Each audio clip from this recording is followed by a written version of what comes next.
Well, hi, everybody. We are so excited that you're here for Boss Babe 2024. Be a risk taker. We are ready to kick it off in a big way tonight with Chuck and I, and with some of our fabulous friends, National Sales Director Kim McClure and her husband, Bob McClure. Oh, we're going to talk all things about getting out of the safe zone and into the faith zone when you take a risk. Tonight is kicking off our entire season of Boss Babe for the kickoff to the new year. And we just want to talk about what happens when you take a risk. How does it stretch you? How does it grow you? And how does it impact your business? So tonight, I hope as you're listening to Kim's stories, my stories, to Bob and to Chuck, as they're sharing about their response to our taking a risk, I hope that you will find your risk and that you will step out on faith and leave the safe zone and get into the faith zone. Oh, that's where God moves in a big, huge way. And I can't wait to see what happens in your story. So, Kim, start us out, my friend. Thanks for being on. What are some of your stories about taking a risk as a consultant? Oh my gosh. Well, thanks for asking us to talk. I think I have two stories, and both are related to making Mary Kay our full-time income. And so my first story was when I was quitting my job, and I had put aside like a nest egg of money that I had been building from the profits from my sales and from my team building commissions.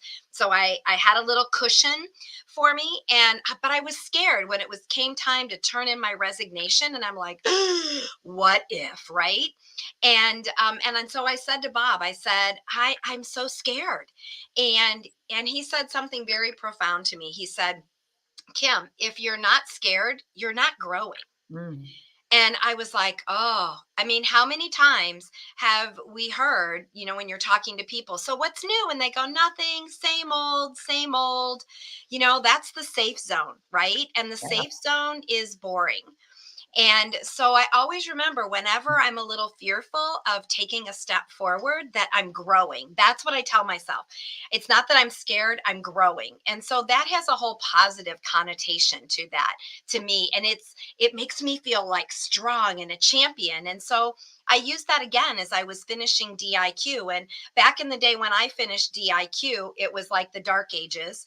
Agreements had to be in 48 hours before the month closed online, or they had to be hand delivered to the distribution center. I live in Pittsburgh. The distribution center then was New Jersey. And so, with 3 days left in the month, I still needed 9 new agreements. And I tapped what I thought was everything. And so I stepped out on faith. I bought an airplane ticket. I rented a car. Back then, we didn't have MapQuest. We had to like Right. print out things from the computer, right? No GPS kind of stuff. And so I had never done any of that by myself at all. I'd flown by myself before, but I'd never like rented a car or driven in a strange place all by myself, especially under a deadline, right? And so I went ahead and did all that. And then I went to work to make it happen because I'd already thrown my heart over the bar. I was going to make this happen no matter what. And I did. And it was such a victory feeling. It felt like Rocky the whole time, like da da Yes. da and crossing over. And just still such a victorious feeling that when I remember that, it encourages me still to keep on taking those steps to go into that faith zone. Mm. I love that. I love So, that. Karen, Bob, what did you think about all that? I'm so curious. We had a real trust relationship. So, it wasn't something that just came up. So we're both experiencing the business, both experiencing our own careers, talking about that stuff. So it wasn't as if, you open the door and all of a sudden there's something there you didn't expect. But the possibility of leaving one thing that had some assuredness to it to something that had less assuredness to it, risk, right? Sure. Was still a big thing, but it wasn't done blindly, right? And it was done with a lot of background and education, some experience, but there's still risk there. So that's where we were, and that's so it was a little different situation than falling off a cliff. Yeah. Right. Right. yeah, for sure. So, Karen, how about for you? Tell us Well, your story. it's funny because our stories are a little similar. I had stepped away from Mary Kay for about 5 years from a bad divorce. and I made the decision to come back to Mary Kay to get me out of corporate America for good. So I knew when Chuck and I had just been married a little under a year when I made this decision. So he was completely behind me and knew that I was excited and committed and was working hard. And I remember that I turned in my notice. Back then, you typically did it within the 4 months. It was a 4-month kind of a schedule for DIQ. And I turned in my notice to be done 2 months early. Like I knew I was going to be finishing on December 31st, and that was it. That was my last day. And at that point, when I turned in my notice, we were not done. And then I remember as we got closer, I got more and more excited for the risk for me. Sure, it was a leap of faith. Sure, it was uncomfortable, but it was energizing to me to think that I was changing my life with this decision. And so we came down to the last week, and we crossed the finish line. And one thing that I'm so grateful about now, of course, everyone has to make their own decisions about their own risks and what works for you. But I knew that God had called me to be a sales director in Mary Kay again and to do it full time. And I just wanted to eliminate all other options. And so I remember thinking, wow, I'm making pretty much 6 figures right now. And my husband's a teacher, and we're taking a leap of faith here. But I just knew I did not want anything tying me to safety, holding me back from my calling that I knew God had for me. And so I remember finishing it up. Do you remember? It was New Year's Eve night. I came home from work, my last day at work. We were not done yet. I sat down at my desk.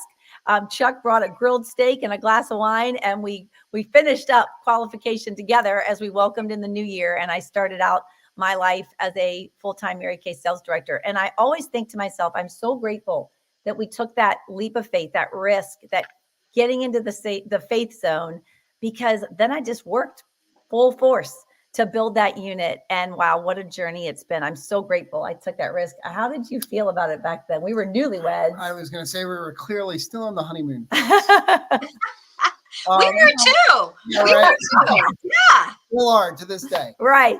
I think it's a lot along the same lines of what Bob said. You know, we'd had conversations, we talked, but also I had seen what you had done, the efforts that you were putting in the small pockets of time. And we talk about we can work our Mary Kay in pockets of time. And I would see it and how God was rewarding it and the way he was blessing it. Yeah. That it really wasn't like a risk. Yes, it was a leap of faith, but faith without action is empty. Yeah. And so I really felt a peace about it all. It wasn't like there wasn't moments of trepidation, but for the most part, I'd seen what you'd done. Yeah. I'd seen, and I'm like thinking, well, this is just in like 10 or 15 hours a week. Now she's going to go 40 hours a week. Of course, my wife has never done anything for 40 hours. It is 60 to 70 hours a week, but she enjoys it. So she feels like she doesn't work at all. And that's what I think brought me the most joy, was just watching her work and knowing that this was going to make her at ease, which was just going to make her do even more and be even better. And it's been an amazing ride ever since. So, yeah. Yeah, it really has. Well, and there's a lot of risks that every consultant who's watching this has taken risks in their life. They just didn't define it as a risk. Yeah. I mean, we were talking about that. You had some different examples. I know that you had jotted down of some different things. Well, it's no surprise. This is the emotional part of the relationship. I'm more the analytical part of the relationship. Yeah, I So love that it. being said, so I asked myself, well, what's risk? We're talking about risk. And, if you go to the dictionaries or go on the web, it's simple terms. It's the possibility of something bad that's going to happen, right? Huh. It's the effect of uncertainty on an objective. Well, that sounds pretty ominous, right? It's like, oh my. But when you talk about it, let's look at the emotions around risk. And then the thing to ask yourself is, which of these emotions apply to me? Because they can be good and bad. And they'd include things such as fear, anxiety, not necessarily the good ones, excitement. Chuck just mentioned that there. Some confidence or maybe lack of confidence. It's on a scale. Hope, regret, stress, and maybe pride. And the pride part would be a pride of failure, right? Proud to fail, right? So those things are interesting. So you have to ask yourself, which of these emotions affect you most about risk, and specifically now about an Mary Kay career decision that you might have. And if we avoided all risk, we'd be nowhere. I mean, we'd literally be paralyzed, unable to do anything. At one Right. point, our parents, when they watched us begin to walk, knew it was a risk for us to walk. I knew for sure when Kim got her driver's license, her parents saw a risk in her trying to drive. My nickname was What? Crash, you guys. You know, flying, women having a baby, talk about risk. Right. Yeah. Uncertainty. But what we have is through all of those types of examples, and certainly the examples the girls have given us here, is that we have people who have taught us, we have our own self experiences, some good, some bad, right? And in that process, we learn from those things. And in this career, what I've learned from watching Kim and watching Karen and many of the other folks that we have relationships with is none of us walk into any of these knowing exactly what to do. We True. have certain capabilities and we certainly have desires and needs, but in the end, we learn, and we learn from example, and we want to study.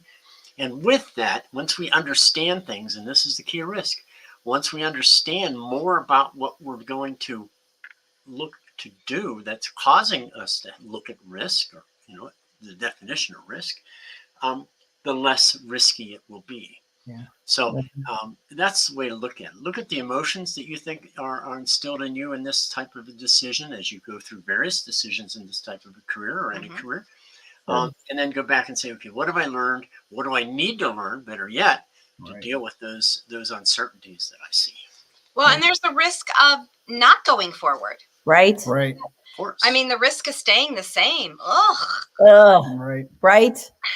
It Or- made me want to throw up Or the thinking that, financial risk of not having what you might have. right. Yeah. I didn't want to be on the hamster wheel of life. Like Yeah. rinse, repeat, and then wait till you're 65 to try and retire, maybe 60, now 70, and then maybe live. And no, we want to live and enjoy and give and be able to serve and help other people. And this business gives us that freedom and flexibility too. Sure. Yeah. Well, and I think when I look back to the decision I made, and I know you made to leave that full-time job, for me it was I'm ready to create a new life. Yeah. And my why is so big. And my why was freedom and flexibility. I wanted to be able to design my own life and to be there for my son and all through growing up. And now it's wonderful at this stage of my life with older parents. I love the freedom and flexibility. So the why was what fueled my desire to step out on faith and to take that risk. And I'm so glad I did. Yeah. What a testimony. Yep. I wanted to be home when I had a baby. I didn't want to have that child in daycare, or children. And I wanted to give him options in his career, because he worked so hard. And so holding on to the desire for the future and living in the vision, of where we wanted to be and playing that mind movie of what life would be like was so key in making those choices. And that pulled you over the finish line too. Correct. Yeah. Absolutely. Absolutely. Yeah, I just go back to what Bob said about when he was talking about the definition, and really the two words that stuck out to me were fear and excitement. And if you allow the fear to take over, it's going to paralyze you. Right. If you let the excitement take over, it's going to give you activity. It's going to, and of course the activity is going to breed success, which is going to Confidence. and that's going to breed confidence. So it's all a cycle either way. Yeah.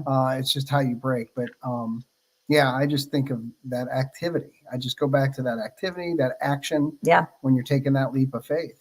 Well, what do they always say, Kim? Inactivity breeds fear, right? The dark room of negativity, right? Yeah.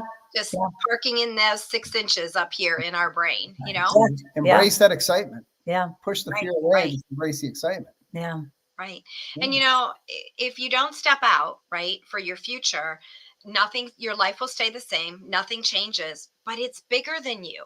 Yeah. Right. Because if you don't step out, if we didn't step out, all the people's lives that have been connected over the years, and we sit where we are, and consultants and directors are where they are because of the people who went before us. Right. Mary Kay Ash taking a risk Absolutely. and doing the things that people said couldn't be done.